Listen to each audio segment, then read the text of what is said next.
कानून के हाथ बहुत लंबे होते हैं। अपराधी चाहे कितना भी शातिर हो, एक ना एक दिन पुलिस की गिरफ्त में आ ही जाता है। क्यों?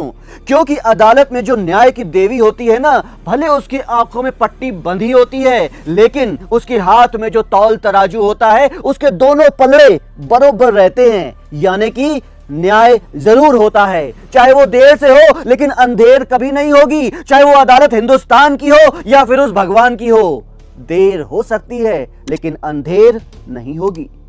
वही हुआ है आज आरती छोटू केस में। एक नई अपडेट आपके सामने लेकर आया हूं, जिससे शायद आप खुश हो जाएंगे। आप भी सोचेंगे कि हो गया वही काम जिसका बहुत दिनों से था इंतजार। लेकिन अपडेट देने से पहले फिर से वही गुजारिश की, अगर आपने अभी तक हमारा चैनल सब्सक्राइब नहीं किया है तो अभी का अभी कर लीजिए, क्योंकि यही वो चैनल है जो कि आपके सामने देश दुनिया की खबरें सबसे पहले लेके आता है, चाहे वो अपडेट के रूप में हो, चाहे वो सच्ची घटना के रूप में हो। नमस्कार, सत श्री अकाल, आदाब, गुड डे।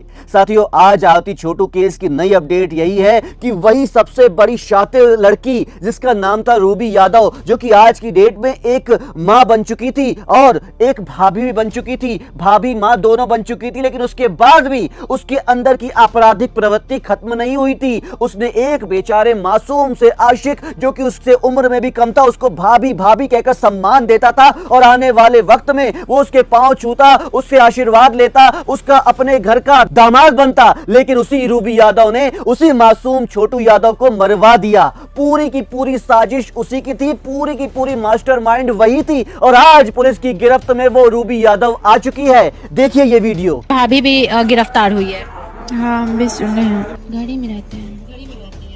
तो मन तो करता हो कि बाहर निकले। नहीं, कितना दिन कैद रहेगी ये भी सवाल उठता है। ऐसे तो अब जीवन नहीं चलेगा ना। साथियों, देखा आपने कैसे कैसे आरती खुद अपनी जुबानी ये कह रही है कि हाँ, अब रूबी यादव पुलिस की गिरफ्त में आ चुकी है। क्योंकि ऐसा पहले हुआ करता था, मैंने आपको पहले की अपडेट में ये बताया है कि आरती यादव जिस घर में रह रही है, छोटू यादव के पिता उमेश यादव पुलिस के पास जाया करते थे और बोलते थे कि भाई अब तक क्यों नहीं पकड़ में आ रही है रूबी यादव। इतने दिन बीत गए, 60-70 दिन बीत गए, अभी तक क्यों नहीं पकड़ में आ रही है रूबी यादव। तो पुलिस उन्हें एक छोटा सा, बड़ा ही मासूमियत सा, सीधा सा जवाब देती थी कि हम क्या करें, जब भी हम रूबी यादव को पकड़ने उसके घर में जाते हैं वो मिलती नहीं है।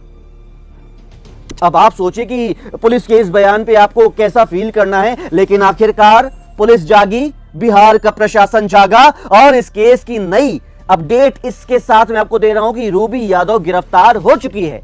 और जैसा कि आरती यादव ने अपनी जुबानी कबूल किया है कि आज के दौर में भी वो अपने मुंह बोले ससुर यानी कि विधवा बहू के तौर पर जिंदगी गुजार रही है। आरती यादव छोटू यादव के घर में वो खुद स्वीकार कर रही है कि मेरा इस घर से कहीं भी बाहर जाने का मन नहीं करता है। हमने आपको पहले के अपडेट में बताया है कि उसके बहुत से कारण हैं। सबसे बड़ा कारण यह है कि रूबी यादव के साथ साथ उसके गांव वाले, इसके अलावा आरती यादव के अपने गांव वाले उसके अपनी जान के दुश्मन बन चुके हैं। यानी कि अगर आरती यादव आज अपने घर से बाहर निकलती है तो हो सकता है कि वो जिंदा ही ना रहे। उसको कई तरीके की धमकियां भी मिल रही हैं, हमने पहले आपको बताया है। दूसरा कारण यह है कि आरती यादव मानसिक रूप से टूट चुकी है। उसकी अपनी जिंदगी, जिसे अपना प्यार मानती थी, उसका पहला प्यार था छोटू यादव, अब वो इस दुनिया में नहीं है। इसीलिए कहीं ना कहीं वो अपने मन से डिप्रेशन में आ चुकी है। वो खुद स्वीकार कर रही है, मैं कहीं बाहर जाना नहीं चाहती हूं। लेकिन हमारा ये दारोमदार है कि हम इस केस को जिंदा रखें, कि पुलिस की नजर में, आपकी नजर में, समाज की नजर में, प्रशासन की नजर में और सरकार की नजर में जल्द से जल्द छोटू यादव के हत्यारों को फांसी मिले और बेचारे छोटू यादव के मासूम माँ बाप, उनको खुशी मिले, उनको हंसी मिले कि आखिरकार मेरे बच्चे के हत्यारों को सजा मिल सकी। आइए सुनते हैं हमारे दर्शक इस मामले में क्या कहते हैं। अब्दुल मोकैद जी बोलते हैं कि सच के लिए और हक के लिए आरती एक अकेली लड़की है जो अपने परिवार, अपने माता पिता और सगे संबंधियों को छोड़कर, एक वह माता पिता जिनका जवान होनहार लड़का को मौत के घाट उतार दिया, उसे न्याय दिलाने के लिए खड़ी है। आरती के हौसले और जज्बे को सलाम। हम भी सलाम करते हैं क्राइम वर्ल्ड के माध्यम से, क्योंकि आरती ने साबित कर दिया है कि माता पिता अगर गलत हैं, उन्होंने कोई अपराध किया है जो कि कानून की नजर में गलत है, किसी की हत्या की है, तो अपने माता पिता के साथ खड़े होने से आपको केवल और केवल बदनामी ही मिलेगी। और आखिरकार वैसा ही आरती ने किया है, जो कि हम भी अपनी तरफ से सही मानते हैं। हमारे अगले दर्शक कल्पना सिंह जी बोलती है कि sir, Aarti has right to think about her life. This is fact that she belongs to village. Her secretary is main, so if she is going to marry Manu is not wrong. If she get married to someone else, she might be touched. At the last, she knew this family very nicely after Chotu's death. Let her take decision. कल्पना सिंह जी बोलना चाहती है कि आरती यादव के पास पूरा का पूरा हक है अपनी जिंदगी के फैसले लेने का, क्योंकि न सिर्फ वो बालिग है बल्कि वो समाज में एक मुखर रूप से लड़ रही है समाज की गंदगी के खिलाफ, अपराधियों के खिलाफ। और कल्पना सिंह जी ये भी बोलना चाहती हैं कि अगर मनु के साथ उसकी शादी हो जाती है तो उसमें कुछ भी गलत नहीं है। जो इस बात को गलत मानते हैं उन्हें कम से कम इतना सोचना चाहिए कि अगर आपकी जिंदगी को कोई धागे से नचाए, यानी कि आपको कठपुतली बनाए, तो आपको कैसा लगेगा। कोई आपकी जिंदगी के डिसीजन खुद लेना चाहे तो आपको कैसा लगेगा।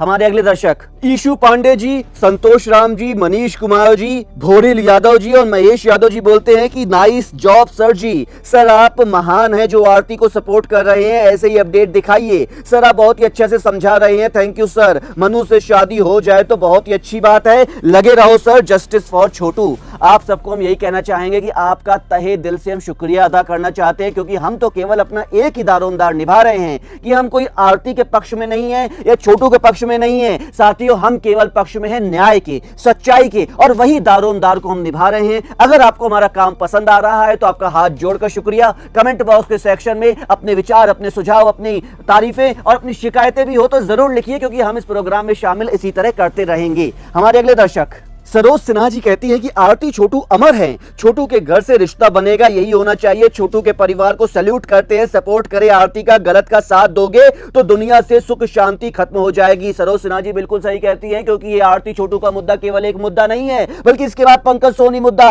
राजू चंचला मुद्दा, दुमका में हुआ हत्याकांड या कोई भी ऐसा हत्याकांड, कोई भी ऐसा मुद्दा जहां पे एक इंसान का कत्ल होता है, कोई आपराधिक प्रवृत्ति का आदमी किसी के साथ बुरा करता है, तो इसे आप केवल एक मुद्दा मत समझिए, ये पूरे समाज का मुद्दा है। और अगर समाज के मुद्दे में हम गलत का साथ देंगे तो धीरे धीरे समाज भी गलत बनता जाएगा। और याद रखिएगा उसी समाज में हम भी रहते हैं, और अगर आज हमने किसी दूसरे के मुद्दे में गलत का साथ दिया तो अगर कल को हमारे साथ कभी ऐसा होता है तो हमारे साथ भी कोई सत्य में खड़ा नहीं होगा, सही में खड़ा नहीं होगा, वो भी गलत के साथ खड़े होंगे। फिर आप सोच लीजिएगा कि आपको कैसा लगता है। हमारे अगले दर्शक शिव चंद्र कुमार जी बोलते हैं कि थैंक यू सर, आपने सही बात बोल रहे हैं। भगवान श्री कृष्ण ने कुंती से कहा दैन की फुआ आपका पूछ पुत्र सुरक्षित रहेंगे, क्योंकि धर्म पांडवों पक्ष में है, जहां धर्म है वहीं मैं हूं। हमारा अंतर धर्म की रक्षा के लिए हुआ है, इसीलिए आरती को कुछ नहीं हो सकता। भगवान श्री कृष्ण। शिव चंद्र कुमार जी हम आपका दिल से सपोर्ट करते हैं, क्योंकि आप ये बात कह रहे हैं तो जिसके पक्ष में भगवान है जीत हमेशा उसी की होती है, और भगवान हमेशा सही के पक्ष में रहते हैं। और साथियों याद रखिएगा कि इस केस में जिसकी भी जीत होगी वो सही होगा और भगवान उसके साथ होंगे। हमारे अगले दर्शक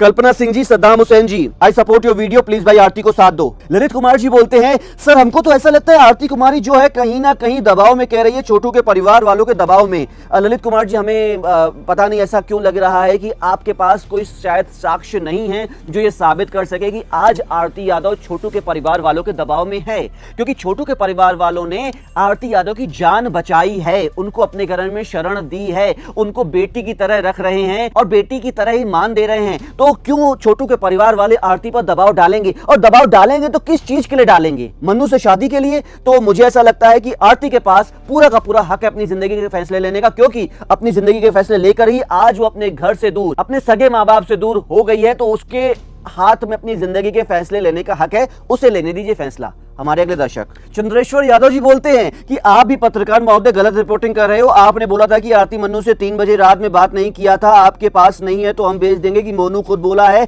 कि आरती पहले मेरे पास कॉल किया और आरती भी बोली है कि मन्नू को हम कॉल किया है। फिर आप कैसे कहा था कि आरती और मन्नू को उस रात कॉल नहीं किया था? हमारे पास उसका वीडियो क्लिप कहो तो आप भेज दूं। चंद्रेश्वर यादव जी देखिए, मैंने तो अभी अपने पूरे क्राइम वर्ल्ड के पूरे करियर में ऐसा कभी नहीं कहा कि आरती ने उस रात को मन्नू से फोन पे बात की थी, और आरती का अभी कोई ऐसा वीडियो अब तक सामने नहीं आ सका है जिसमें उसने स्वीकार किया हो कि उस रात हमने मन्नू से बात की थी। अगर आपके पास कोई वीडियो है तो जरूर भेजिए, हम जरूर दिखाएंगे अपने प्रोग्राम में। लेकिन इस बात का जवाब हमारे कुछ और दर्शकों ने दिया है। सरोज सिन्हा जी बोलती चंद्रेश्वर जी से कि आप क्या बात करते हो, सबको सच्चाई पता है। भक्त प्रहलाद के पिता भगवान को चैलेंज करने लगा तो क्या वो गलत पिता के साथ दिया, या भगवान का आज आरती के सामने यही प्रॉब्लम आया, उसने दागी रिश्ता को त्याग दिया? वो महान लड़की है, सही करेगी, क्यों नहीं करेगी? छोटू नहीं है उसके साथ, घर से रिश्ता बनाएगा, ये बहुत बहुत अच्छी बात है। विनोद शाह जी बोलते छोटू के बाद आरती मर जाती तो प्यार सच्चा होता। सरोज सिन्हा जी हम आपकी बात से पूरी तरह सहमत है। सरोज सिन्हा जी बोलती हैं एक वो दौर था जब भक्त प्रहलाद ने अपने पिता का विरोध किया था क्योंकि वो भगवान को मारना चाहते थे।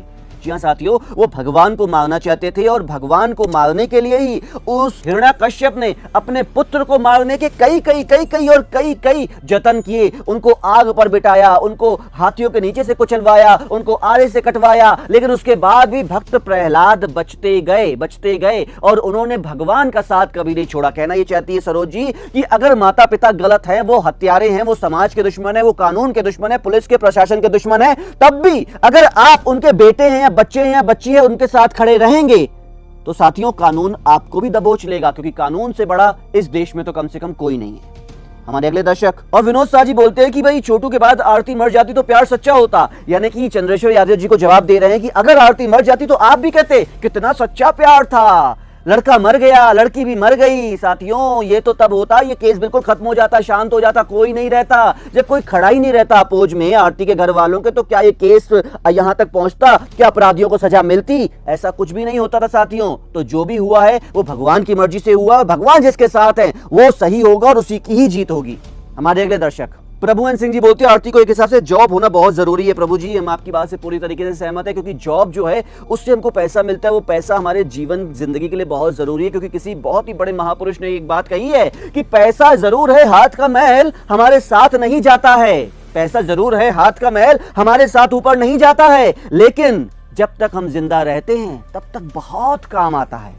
और इसी पैसे को कमाने के लिए आरती के पास जॉब का होना जरूरी है। हम सरकार से, प्रशासन से अपील करना चाहेंगे कि आरती के पास जॉब नहीं है तो उसे जॉब दिलवाएं, उसे आत्मनिर्भर बनाएं, क्योंकि ये बच्ची बेचारी समाज के बुराइयों के खिलाफ लड़ रही है और ऐसा करोड़ों में कोई एक कर पाता है। जी हाँ साथियों, करोड़ों में कोई एक कर पाता है। तो हम इसीलिए इस मुहिम को जिंदा रखे हुए हैं, क्योंकि आरती छोटू केस में हम जल्द से जल्द निपटारा चाहते हैं। हत्यारों, दोषियों को फांसी की सजा मिले, हम यही चाहते हैं। अगर आप भी ऐसा चाहते हैं तो हमारे क्राइम वर्ल्ड के कमेंट बॉक्स सेक्शन में अपने विचार, अपने सुझाव, अपनी शिकायतें या कुछ भी मन में आता है जरूर लिखिए। हम अपने प्रोग्राम में शामिल करते रहेंगे। हमारा ये अपडेट सुनाने का उद्देश्य ऐसा नहीं है कि आपको परेशान करें, विचलित करें या समाज में ऐसी हो रही घटनाओं को बढ़ावा दें। हम केवल चाहते हैं कि आप सचेत रहें, जागरूक रहें, और इसीलिए हम ये वीडियोज, ये अपडेट, ये घटनाएं आपको दिखाते रहते हैं। जाने से पहले फिर से वही बात बोलना चाहूंगा कि अगर आपने अब तक हमारे चैनल को सब्सक्राइब नहीं किया है तो अभी कर लीजिए, और इस वीडियो को पसंद किया हो तो जरूर लाइक कीजिएगा, अपने दोस्तों या रिश्तेदारों के साथ साझा भी कीजिएगा। और अगली बार आप हमसे मिलिएगा, जरूर मिलिएगा, जल्दी मिलिएगा एक नई घटना के साथ। तब तक के लिए मुझे इजाजत दीजिए। नमस्कार।